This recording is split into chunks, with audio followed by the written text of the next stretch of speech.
Time এত কাছ থেকে দেখলাম, সত্যি কথা এত কাছ থেকে দেখলাম। এর আগে আমার ফ্রেন্ড তো গতকালকে তো মানে ওই যে আপুর হাজব্যান্ড মারা গিয়েছেন, আমি আগে বলে নেই, আপু হলো আপনাদের ভাইয়া মানে তুষানের বাবা, আমার যে ননাস, আমার তুষানের ফুফু আর কি।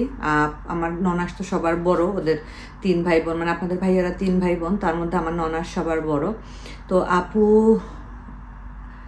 আমার ননাস আর গতকালকে যে আপুর হাজব্যান্ড, গত পরশু দিন, হ্যাঁ পরশু দিনই যে আপুর হাজব্যান্ড মারা গিয়েছেন, সেই আপুর বড় বোন হলো খুব ক্লোজ ফ্রেন্ড, বা ওনারা সেই স্কুল লেভেলের ফ্রেন্ড আর কি। তো আমি যখন ফার্স্ট মালয়েশিয়াতে ব্লগিং শুরু করি, তো তখন আপু হলো আমার ব্লগ দেখে। আপু যে আপু হাজব্যান্ড মারা গিয়েছেন, আপু তো এখানেই থাকতেন।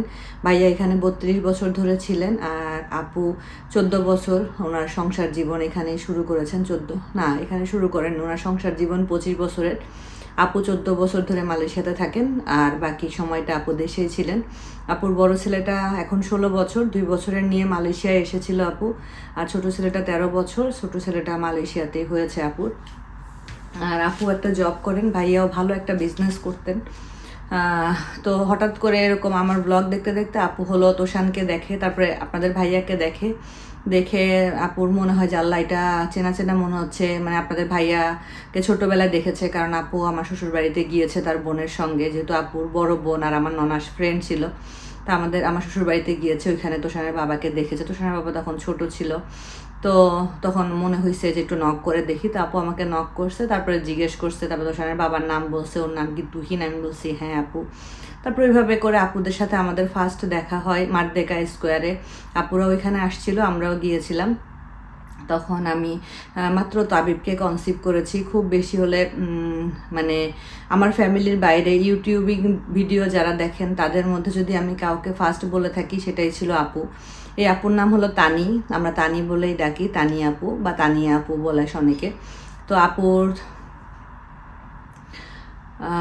তখন থেকে আপুর সাথে পরিচয়, আপুর সাথে ওইভাবে হয়তো বা যাওয়া আসাটা খুব একটা হয়নি, বাট কথা হতো। তারপরে আপু আমাদের সাথে উইতে যুক্ত হলো, তারপরে উইয়ের যতগুলা অনুষ্ঠানে আমরা গিয়েছি প্রত্যেকটাতে আপু আসতেন। ইভেন ভাইয়া সবসময় আপুর সাথে আসতেন, আপুর ছেলে 2টা আসতো। আর ভাইয়া আসলে অনেক দিন ধরে ভাইয়ার কিডনির সমস্যা ছিল, বাট বিগত 1.5 থেকে 2 বছর ধরে ভাইয়ার সমস্যাটা খুব বেশি সিভিয়ার হয়ে যায়। ভাইয়ার 98% কিডনি নষ্ট হয়ে গিয়েছিল। তারপরে ভাইয়া ডায়ালাসিসে ছিল, ডায়ালাসিস করতো। ভাইয়ার এই জায়গাটাতে ফিস্টুলা করা ছিল, ডায়ালাসিস করলে ফিস্টুলা করতে হয়। তো ভাইয়ার এই জায়গাটায় সব সময় একটা ব্যান্ডেজের মতো একটা জিনিস ঝুলে থাকতো। খারাপ লাগতো, অনেক খারাপ লাগতো। আর ভাইয়ার সাথে যখনই আমরা যে কোনো অনুষ্ঠানে যেতাম, দেখতাম ভাইয়াও আসছে, হয়তো বা কোনো এক জায়গায় চুপচাপ বসে আছে। ভাইয়ার সাথে যদি কথা বলতাম, ভাইয়া তো হাসি মুখে সুন্দর করে কথা বলতো। যে উনি যে অসুস্থ, এতটা কষ্ট ওনার, এটা কখনোই উনি বুঝতে দিতেন না। আল্লাহ ভাইয়াকে জান্নাতবাসী করুক, এটাই দোয়া করি। তারপরে হলো আমি লাস্ট যখন দেখা হয়েছিল, তো ভাইয়াকে বললাম ভাইয়া একদিন আমার বাসায় আসেন। তো ভাইয়া বলতেছিল আপু আমি তো এখন কিছু খাইতেই পারি না, বাসায় গিয়ে আসলে কি করব। আর দেখা হলেই ভাইয়া সব সময়, তোষান তাবিব তো খুব একটা আমার সাথে অনুষ্ঠানে যায় না, তার তোষান তাও মাঝে মধ্যে 2-1টাতে যায়, তাবিব কখনোই যেত না। আর আপনাদের ভাইয়া তো ড্রপ করে দিয়ে চলে আসতো। তো বলতো, জিজ্ঞেস করতো যে আপু ওরা কোথায়। আর ভাইয়া আমার ভিডিও দেখতো, অনেক দেখতো ভাইয়া আমার ভিডিও, ভাইয়া আমাকে অনেক পছন্দও করতো। তো যাই হোক, আমি যখন চাদরের বিজনেসটা শুরু করি, আমি এই জিনিসটা আপনাদেরকে বলছি কারণ এই জিনিসটা সত্যি কথা আমার এত মানে আমাকে এতটা ইমোশনাল করছে। যেদিনকে ভাইয়া চলে গেলেন দুনিয়া থেকে, ওই দিনকেই তো আমি গিয়েছিলাম। আপু ফার্স্ট ফোনটা আমাকেই দিয়েছিল ভাইয়া চলে যাওয়ার পরে। আপু ফার্স্ট ফোনটা আমাকে দিয়েছে যে নিশ্চয়ই তোমার ভাইয়া নাই। সাথে সাথে আমি যেরকম ছিলাম টুকটাক একটু গোছগাছ করে আমি রাত্রে 10:30টার সময় বের হয়ে গেছি। আমার এখান থেকে আপুর বাসা মোটামুটি 30-40 মিনিট মতো লাগে। তো যেটা বলছিলাম, আমার কাছ থেকে আপু একটা বিছানা চাদর নিয়েছিল। তো ওই দিনকে গিয়ে তো দেখছি ভাইয়াকে নিচে শোয়ায় রাখছে। তো আর আমার কাছ থেকে আপু যে চাদরটা নিয়েছিল, সেই চাদরটা দিয়ে ভাইয়াকে ঢাকা। আমার এই জিনিসটা খুবই মানে নিজের ভিতরে খুব ইমোশনাল লাগছে আমার। আমার খালি মানে ভাইয়া যখন ওইভাবে শুয়েছিল আমার খালি মনে হচ্ছিল আসলে দুনিয়াটা কিছুই না, কিচ্ছু না এই দুনিয়াতে। মানে আমরা যে এটা আমার আমি এর সাথে কথা বলবো না, ওর সাথে ঝগড়া, এর সাথে এটা ওইটা, এটা আমার লাগবে ওইটা আমার লাগবে, ভাইয়ে ভাইয়ের সম্পত্তি নিয়ে ঝগড়াঝাটি, ভাইয়ে বোনের সম্পত্তি নিয়ে ঝগড়াঝাটি, ভাই বোনের হক দিচ্ছে না, ভাই ভাইয়ের হক দিচ্ছে না, বা মানে বাবা মায়ের মধ্যে ক্ল্যাশ, এই যে সন্তানের সাথে বাবার ক্ল্যাশ, বা সন্তান বাবাকে খেতে দেয় না, এই যে এইসব জিনিসগুলা মানে আমাকেও প্রায় প্রায় শুনতে হয়, যেহেতু আমার বাবা মা কেউ নাই। আমাকে অনেকেই বলেন এবং আত্মীয় স্বজনের মধ্যে অনেকে ইনডাইরেক্টলিভাবেও বলেন যে ভাইয়ের সম্পত্তি তোমরা এখন তো তোমার বাবা মা নেই, তোমরা হলো ভাই ভাই বোনের সম্পত্তি, এটা সেটা হাবিজাবি, যাই হোক যেমনই বুঝেন আমাদের সমাজের অবস্থা। কিন্তু আমার কাছে না কখনো মনে হয় না যে আমি আমার ভাইয়ার সাথে এই সম্পত্তি নিয়ে ভাইয়ার সাথে আমার ঝামেলা হবে। আর আমার ভাইয়াও আলহামদুলিল্লাহ, আমি আসলে আমি যখন শুনি না যে ভাইয়েরা বোনের খোঁজ খবর নেয় না, এই জিনিসটা আমি কখনো মানে ভিতর থেকে মানতে পারি না। কারণ আলহামদুলিল্লাহ আমার ভাই অনেক আদর করে। বিশ্বাস করবেন কি না আমি জানি না, আমি ঢাকা থেকে আমাদের বাড়ি পর্যন্ত এবং বাড়ি থেকে আমি আমার শ্বশুর বাড়িতে যে আসছি, আমার একটা পয়সা খরচ হয়নি, পাঁচ পয়সার একটা পয়সা আমার খরচ হয় নাই। ভাইয়া ঢাকা থেকে আমাকে নিয়ে গেছে, ওইখানে আমার যা যা দরকার, যেটা যেটা করতে হয়েছে, আমার শ্বশুর বাড়িতে বাসে তুলে দেওয়া থেকে শুরু করে সব কিছু ভাইয়া করেছে। তো আলহামদুলিল্লাহ আমিও কখনো চিন্তা করি না যে আসলে আমি আমার ভাইয়ার সাথে আমাদের বাবা মা যা রেখে গেছেন তা নিয়ে আমার সাথে আমার ভাইয়ার কোনো ক্ল্যাশ হবে বা এগুলো নিয়ে আমরা ঝামেলা করব।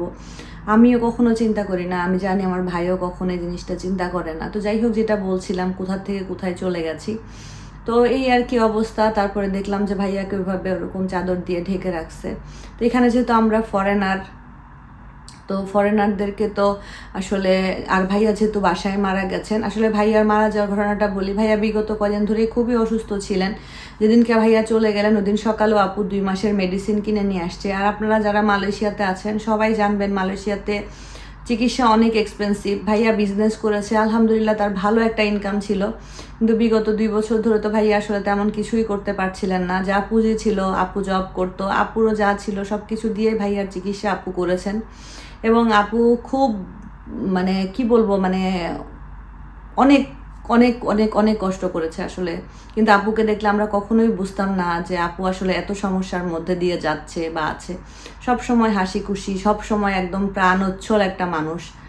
তো যেটা বলছিলাম, যাই হোক, যেদিনকে ভাইয়া চলে যান ওই দিনকের ঘটনাটা আমি একটু আপুর কাছ থেকে যেটা শুনেছি সেটা একটু বলি। আপু যেহেতু জব করতেন, তো আপু ছুটির পরে ভাইয়ার 2 ছেলে, ভাইয়া ড্রাইভ করে, আপুর গাড়ি আছে, ভাইয়া ড্রাইভ করে আপুকে আনতে গিয়েছে বাসায়। আপু যেহেতু ড্রাইভিং পারে না, তো ভাইয়াই প্রতিদিন ড্রাইভ করে আপুকে বাসায় নিয়ে আসতো আর কি, জব থেকে আর কি। সাথে ছেলেরাও গিয়েছে। তো এরকম মানে অফিস থেকে বের হয়ে গাড়িতে উঠে বাসায় আসতে আসতে রাস্তার মাঝখানের এই পথটাতে অনেক দুষ্টামি, হাসি ঠাট্টা ফ্যামিলিতে যেরকম হয় এরকম করতেছিল। তো করে টোরে বাসায় আসছে। ও তার মধ্যে নাকি আপু আবার একটু বুকে কিছুতে ব্যথা পেয়েছে। তো আপু নাকি বলতেছে যে বাচ্চাদেরকে এবং ভাইয়াকে গাড়িতেই বলতেছে যে আমি যে সকালে না, তার আগের দিন হয়তো বা ব্যথা পাইলাম, তোমরা 3টা মানুষ, একটা মানুষও তো কেউ জিজ্ঞেস করলা না। তো ভাইয়া নাকি দুষ্টামি করে বলতেছে, হ্যাঁ তোমার জন্য তো অ্যাম্বুলেন্স কল করছিলাম, অ্যাম্বুলেন্স এসে তো ফিরে গেছে। তো এইটা এরকম দুষ্টামি করে আপু বাসায় আসছে। আপুকে ভাইয়া নিচে, আপুদের বিল্ডিংয়ের নিচে নামায়, পার্কিংটা একটু দূরে ভাইয়া ওখানে পার্কিং করতে গেছে। পার্কিংয়ে গিয়ে আপু দেখতেছে যে প্রায় আধা ঘন্টা হয়ে গেছে, ভাইয়া তখনও পার্কিং থেকে আসে না। ভাইয়ার সাথে ভাইয়ার বড় ছেলেটা সম্ভবত ছিল। তো বড় ছেলেটা ফোন দিয়েছে যে আব্বু খুব অসুস্থ, আব্বু কেমন জানি করতেছে। তারপরে আপু একটা হুইল চেয়ার ম্যানেজ করছে ওনার প্রতিবেশীর কাছ থেকে নিয়ে, ভাইয়াকে হুইল চেয়ারে করে বাসায় নিয়ে আসছে।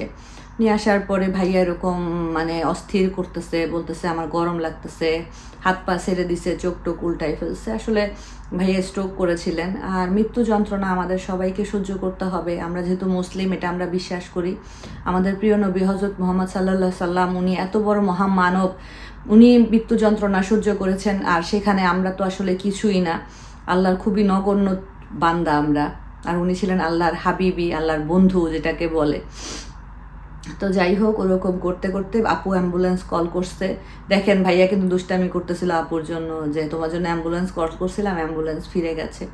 তো সেই অ্যাম্বুলেন্স ঠিকই আসছে। এসে অ্যাম্বুলেন্সে যারা আসছেন ওনারা এসে ভাইয়ার কন্ডিশন দেখে আগে ভাইয়াকে সিআরপি দিছে, যে পাম্প করে আর কি। তো এরকম 20 মিনিট সিআরপি দেওয়ার পরে ওনারা বলছে যে না, আসলে ওনার পালস নাই, উনি আর নাই, উনি চলে গেছেন। তো তারপরে তো আমরা শোনার সাথে সাথে বের হয়ে গেছি। তারপরে গিয়ে তো দেখি বাসা ভর্তি মানুষজন, সবাই আপুর পরিচিত যারা আছেন, যারা যারা শুনেছেন সবাই আসছেন। পুলিশ আসছে, যেহেতু আমরা ফরেনার, বাসায় মারা গিয়েছে, পুলিশ তো আসবেই স্বাভাবিক। পুলিশ এসে সব হিস্টোরি শুনলো, কেন কি হয়েছিল, কি অসুস্থ ছিল।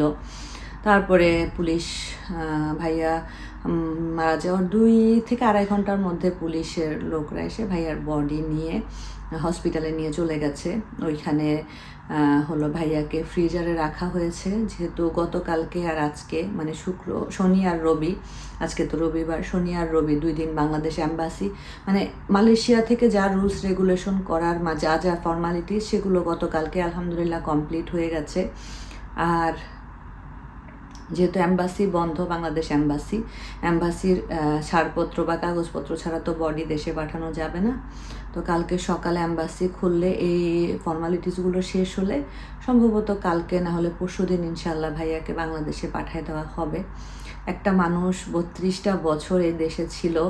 আসলে আমার মানে এত খারাপ লাগতেছে একটা জিনিস চিন্তা করে দেখেন, আপু ওই মালয়েশিয়াতেই আছে এবং আপুর বাসা থেকে হয়তো বা ভাইয়াকে যে হসপিটালের ফ্রিজারে রাখা হয়েছে, মরদেহ যেখানে রাখা হয়েছে, এটা খুব বেশি হলে 20 থেকে 25 মিনিটের ডিস্টেন্স হবে। ভাইয়াও এখনও আছে, বাট ভাইয়ার প্রাণহীন দেহটা আছে। আপু বাসায় আছে, ভাইয়া ওইখানে আছে, একই জায়গায় 25-20 থেকে 20 মিনিটের ডিস্টেন্সে ভাইয়া আছে ফ্রিজারে। আর আপু বাসায় বসে বসে তার স্বামীর স্মৃতিচারণ করতেছে, কান্নাকাটি করতেছে। গতকাল যখন গিয়েছি আপু অনেক কথা বললো, অনেক কথা। বসে বসে আমি আর রাশেদাভাবে ওনার কথা শুনছিলাম। তারপর থেকে আমি খালি একটা জিনিসই ভাবতেছিলাম, আল্লাহ, মানে আপুর জায়গায় যদি নিজেকে চিন্তা করি তাহলে মনে হবে যে দুনিয়ার সব কিছুই অন্ধকার, সব কিছু অন্ধকার, সত্যি কথা। তো এই হলো অবস্থা। একটা প্রবাসী বিদেশের মাটিতে চলে গেলে কেমন কি হয়, আমি এই ফার্স্ট টাইম এত কাছ থেকে দেখলাম, সত্যি কথা এত কাছ থেকে দেখলাম। এর আগে আমার ফ্রেন্ড বৃষ্টির হাজব্যান্ড মারা গিয়েছিল। ভাইয়া যেহেতু হসপিটালে ভর্তি থাকা অবস্থায় কোভিডের সময় মারা গিয়েছিল, তো ভাইয়ার ওইটা হসপিটালে হয়েছে, আমরা ওইভাবে ভাইয়াকে দেখতেও যেতে পারিনি। আপনাদের ভাইয়ার সাথে ছিল তখন, আমি যেতে পারিনি, আমার তাবিব ছোট ছিল, আমি যা শুধু বৃষ্টির সাথে দেখা করতে হসপিটালে গিয়েছিলাম, ভাইয়াকে আমার দেখা হয়নি। বাট এই প্রথম এই ভাইকে মানে এত কাছ থেকে দেখলাম, এত অসহায় লাগছিল। মানে যখন ভাইয়াকে এরকম শোয়াই রাখছে আর গায়ের উপরে আমার থেকে নেওয়া সেই চাদরটা ভাইয়াকে দেওয়া, আমার কাছে মনে হচ্ছিল আল্লাহ, এই মানুষটা তো আরো ঘন্টাখানিক আগেও সুন্দর তার পরিবারের সাথে হাসছে, কথা বলছে, কত কিছু প্ল্যান নিশ্চয়ই করছে। তো আমি যেদিনকে বাংলাদেশে থেকে মালয়েশিয়াতে ব্যাক করি, আমাকে আপু প্রায় ফোন দিত, যেহেতু আব্বু কিডনি পেশেন্ট ছিলেন। আপু প্রায় সিমটম শুনতো, নিশি আঙ্কেলের লাস্ট মোমেন্টে কি হয়েছে, এটা আপু আমার কাছে শুনতো। তো আমি এয়ারপোর্টে তখন আমার একটু পরে ফ্লাইট, আমি চলে আসবো, তখন আপু আমাকে ফোন দিচ্ছে। তো আপু বলতেছিল, নিশি তোমার ভাইয়ার এরকম কন্ডিশন খুব একটা ভালো না, এরকম এরকম অবস্থা। তাই আমি বললাম, আপু আল্লাহ ভরসা, ধৈর্য ধরো, আল্লাহ তো সব কিছুর মালিক। তাই আমি বললাম যে আপু আমি আমি তো আজকে বাংলাদেশ থেকে মালয়েশিয়ায় ব্যাক করতেছি, তো আমি মালয়েশিয়ায় গিয়ে আমার তোষানের এক্সামটা শেষ হলে ইনশাল্লাহ আপু আমি ভাইয়াকে দেখতে আসবো। তো আপু আবার এটা ভাইয়াকে বলছে, ভাইয়া নাকি কয়দিন পর পরে জিজ্ঞেস করতো নিশি না বলে আসবে, কবে আসবে, মানে ভাইয়া চাইতো মানুষ যাক, সবাই কথা বলুক, এই জিনিসটা উনি চাইতেন। তা আপু তাই বলছে, নিশি তুমি তো সেই আমার বাসায় আসলা, তোমার ভাইয়া থাকতে আসলে আরও খুশি হতো। আমি বললাম সেটাই আপু, আমি তো বুঝি নাই যে সত্যি ভাইয়া এইভাবে চলে যাবে। আমি ভাবছি তোষানের এক্সামটা শেষ হলে আমি, তোষানের বাবা, তোষান, তাবিব, আমরা সবাই মিলে যাব। যাই হোক, আপনারা সবাই দোয়া করবেন ভাইয়ার জন্য দোয়া করবেন, আপুর পরিবারটার জন্য দোয়া করবেন, 2টা ছেলে আপুর। আমরা এখানে যারা আছি সবাই আপুর পাশে আছি, সবাই যে যেভাবে সম্ভব আপুর খোঁজ খবর নিচ্ছে, দেখাশোনা, যার যেভাবে আল্লাহ সবাইকে এক করে দিয়েছেন আলহামদুলিল্লাহ। আপনারা সবাই দোয়া করবেন। আর আপনারা হয়তো বা আপুকে দেখলে চিনবেন, কোনো এক সময় যদি সম্ভব হয় ইনশাআল্লাহ আপুর সাথে আপনাদেরকে পরিচয় করায় দিব। তো সবাই ভালো থাকবেন, আজকের মতো বিদায় নিচ্ছি। আল্লাহ হাফেজ।